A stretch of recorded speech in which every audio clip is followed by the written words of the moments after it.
Good morning বন্ধুরা, শুভ সকাল। তোমরা সবাই কেমন আছো? আশা করি সবাই খুব ভালো আছো। আর তোমাদের আশীর্বাদে আমিও ভালো আছি। কি বলবো আমার কথা শুধু তোমাদের কথাই শুনি। তোমরা সবাই কেমন আছো অবশ্যই বলবে। আমার কথা বাদ দাও, আমি এখনই ভালো আর তখনই খারাপ। তো যাই হোক, এইভাবে জীবনটা কেটে যাচ্ছে কোনো রকম।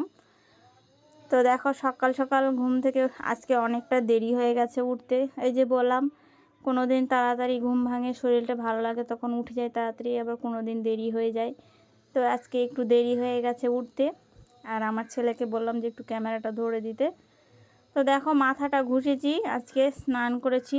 তো প্রচণ্ড মাথা ব্যথা করছিল কালকে, তার জন্য আজকে মাথাটা ঘুষেছি। আর দেখো, গামছাটা মাথায় বেঁধে নিয়েই ঘুরছি, কারণ এমনিতে খুব চুল উঠছে আমার।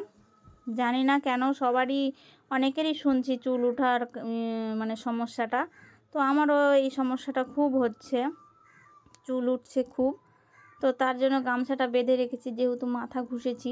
তো মাথা ঘুষেছি, আরও বেশি চুল উঠবে। আর ঠাকুরের ফুল তুলছি, চুল টুল থাকলে ভালো লাগে না একদম। ঠাকুর ঘরে বা ঠাকুরের ফুলে যদি চুল লেগে থাকে, খুব বিচ্ছিরি একটা ব্যাপার দেখা যায়। তো যাই হোক, তো চুলটা ওইভাবে মুড়িয়ে নিয়ে ফুল তুলতে লেগেছি। আর দেখলে প্রথমে একটা দেখালাম জবা ফুল। ওই ফুলটা এত বড়, এর থেকেও বড় হয়, তবে এই ফুলটা হচ্ছে অনেকটাই ছোট হয়েছে, তবুও তোমাদেরকে দেখালাম। আর এদিকে দেখালাম যে 3টে জবা ফুল একসঙ্গে। ওই ফুলগুলো প্রত্যেক দিন 3টে 4টে 5টা 6টা করে এরকম করে ফুটে। তো বেশ ভালো লাগে। আর আমি বেশিরভাগ জবা ফুল গাছই লাগিয়েছি, যেহেতু আমার ঘরে মা মনসা আছে, জবা ফুলটা আমার বেশি লাগে। তো তার জন্য আমি জবা গাছটাই বেশি লাগিয়েছি। আরও ভাবছি কয়েকটা লাগাবো জবা ফুলের গাছ। আর এদিকে দেখো, যে তারা ফুলগুলো খুব সুন্দর ফোটে, সব সময় ফোটে তারা ফুলগুলো। আমার ফুল তোলা কমপ্লিট হয়ে গেছে দেখো। তো আমি এখন ঠাকুর ঘরে রেখে এখন এই যে চুলটা মুড়ানো আছে, এই চুলটা এখন খুলবো, প্লাস সিঁদুর টিঁদুর দিব। ততক্ষণের জন্য টাটা। তো দেখো, সিঁদুর টিঁদুর কিছুই পড়েছিলাম না, ফুল টুল উঠিয়ে নিলাম। আর পাশের বাড়িতে পুজো হচ্ছে জন্য গান বাজছে। তো এখন নিচে যাব, পুজো হয়নি। তো আজকে নিরামিষ ভাত বসিয়েছি, মেয়ে নামাতে পারবে না। তো ভাতটা নামিয়ে আসি, তারপর দেখি পুজোর কি হয়। পুজোটা যদি শেয়ার করতে পারি অবশ্যই করব, না তো হবে না। তো ততক্ষণের জন্য আজকে কি কি রান্না হবে দেখো। সকালেই দেখেছো পাট শাক, সকালে দেখেছো পাট শাক। তো এই পাট শাকটা ভাজবো। আর এখানে দেখো গাছের লাউ, এই যে এই লাউটা ঘাটবো। নিরামিষ আজকে, আজকে সব কিছুই নিরামিষ হবে। আর এই যে লাউয়ের ডাঁটা দিয়ে তরকারি হবে। ব্যাস এইটুকুই আজকে রান্না। তো যতটা পারি শেয়ার করব, যদি শেয়ার না করতে পারি, আজকে একটু দেরি হয়ে গেছে ঘুম থেকে উঠতে, তার জন্য হয়তো নাও শেয়ার করতে পারি। যদি পারি তাহলে শেয়ার করব, না পারলে কোনো ব্যাপার না। রান্নার পরে তোমাদেরকে অবশ্যই দেখাবো।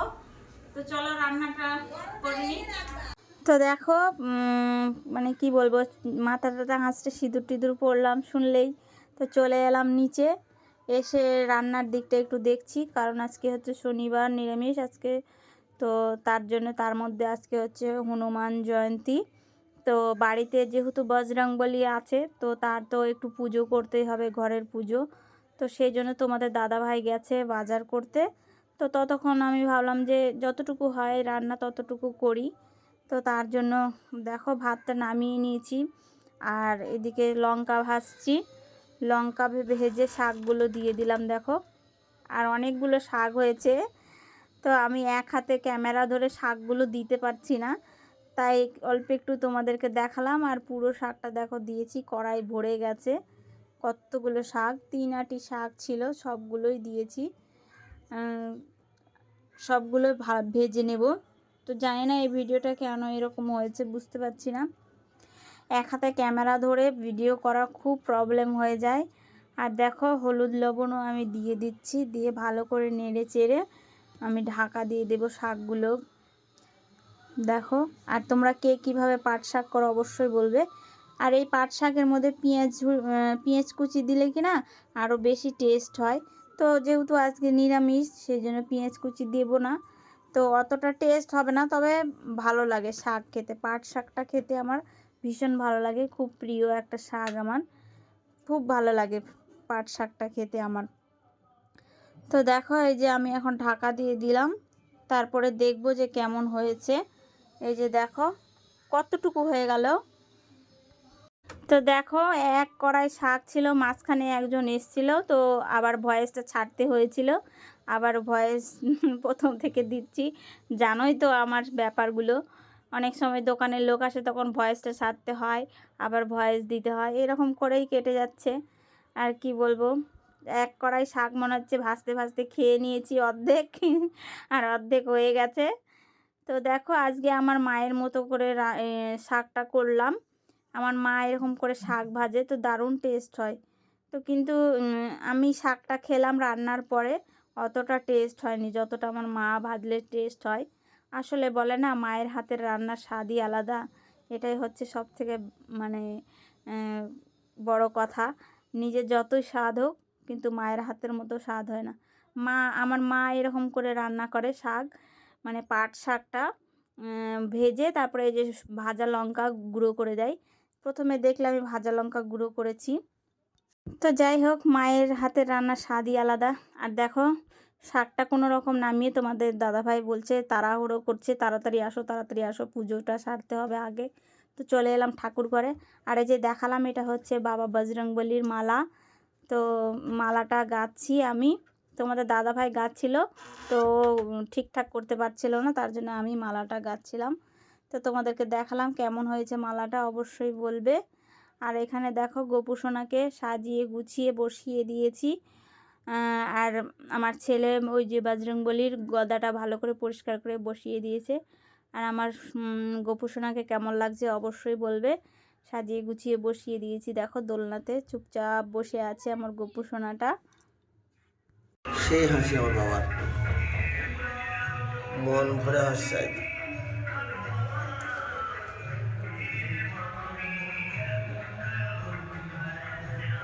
ও বাবা, সেই হাসি আছে।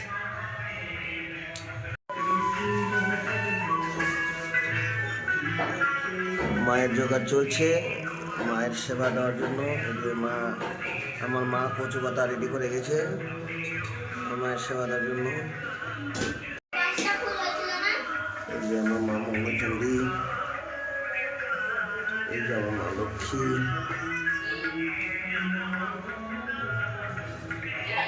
চান করো বাবা, না এখনই করে নাও, মন্দিরে বসবো বলে।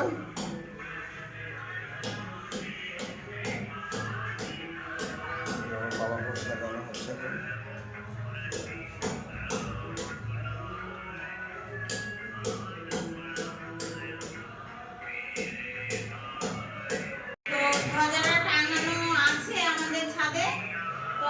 বাবার জন্মদিন উপলক্ষে আজকে আবার আমার ছেলে টাঙাবে, এটা বাবার চরণে আগে রাখবো, তারপর টাঙাবো।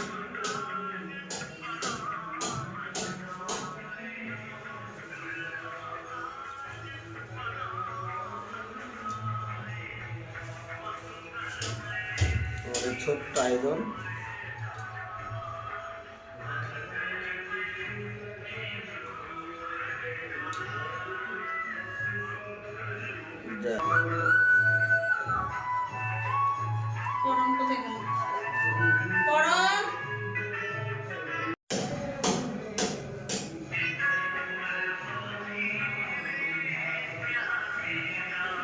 মাকে পড়া দাও, তুমি একটা মাকে পড়া দাও ঠিক। হ্যাঁ, বাহ দারুণ। হ্যাঁ বাবা, বজরঙ্গি। তো দেখো তোমাদের দাদা ভাই ওইদিকে বাবা বজরংবলীর পুজো করছে, আর আমি সব ঠাকুরদেরকে এইদিকে পুজোটা করে নিচ্ছি। কারণ বজরংবলীর পুজো তোমাদের দাদা ভাই করে, মানে আজকে বজরংবলীর দিন, তো তাই ছেলেরা করলে বেশি ভালো হয়, তো তার জন্য তোমাদের দাদা ভাই করে নিল, আর আমি এই ঠাকুরদের সব পুজোগুলো সেরে নিচ্ছি। তো আমার পুজো সারা হয়ে গেছে, প্রণামটা সেরে নিলাম। আর ছেলে এসছে প্রণাম করতে, তো প্রণামটা সেরে নিচে যাব, আবার বাকি রান্নাটা করতে হবে। তো চলো যাই। তো দেখো ভাত আর শাক ভাজা করেছিলাম, দেখেছো তো। ভাত আর শাকটা করে আমি পুজো করতে গেছিলাম। তো যেহেতু নিরামিষ, হয়তো বলতে পারো রান্না করতে করতে আবার পুজো করতে গেছে, আমার এরকমই হয়, কিছু করার নেই। তো যাই হোক, ভাত শাকটা করে পুজো করতে গেছিলাম, পুজো সেরে এলাম। এই যে দেখো লাউ লাউ বসিয়ে দিয়েছি, লাউ ঘাটি। আর তোমাদের দাদা ভাই বললো যে ডাল করবে, মানে ডালটা ও রান্না করবে। একদিন টেস্ট হয়েছিল ডালটা, তো তার জন্য তোমাদের দাদা ভাই রান্না করবে ডালটা। তো আজকে রান্নাগুলো শেয়ার করতে পারলাম না। আর এই যে দেখো ডাঁটাগুলো রয়ে গেল, ডাঁটা আজকে রান্না করতে পারবো না, অনেকটা দেরি হয়ে গেছে, বাচ্চা কাচ্চার খিদা পেয়ে গেছে। তো আমি লাউ ঘন্টটা নামিয়ে দেব। বড়ি দিয়ে লাউ ঘন্ট করেছি, তোমরা কে কে খাও অবশ্যই বলবে। বড়ি দিয়ে লাউ ঘন্ট আজকে নিরামিষ, তার জন্য। আর তোমাদের দাদা ভাই ডালটা নামিয়ে নেবে, তাহলে হয়ে যাবে। তো চলো টাটা, আবার পরে দেখা হচ্ছে। দেখো তোমাদের দাদা ভাই ডালটা ফোড়ন দিয়ে দিয়েছে, তো আমি ছিলাম না, জন্য ভিডিও করা হয়নি। এই যে টক ডাল সেই শোধ হয়েছে। আমের চুনা দিয়ে টক ডাল হয়েছে। তো ভিডিওটা আজকের মতো, খাওয়া দাওয়া করে নিই, খুব খিদা পেয়ে গেছে। অন্য কোনো দিন আবার দেখা হবে। Tata, by.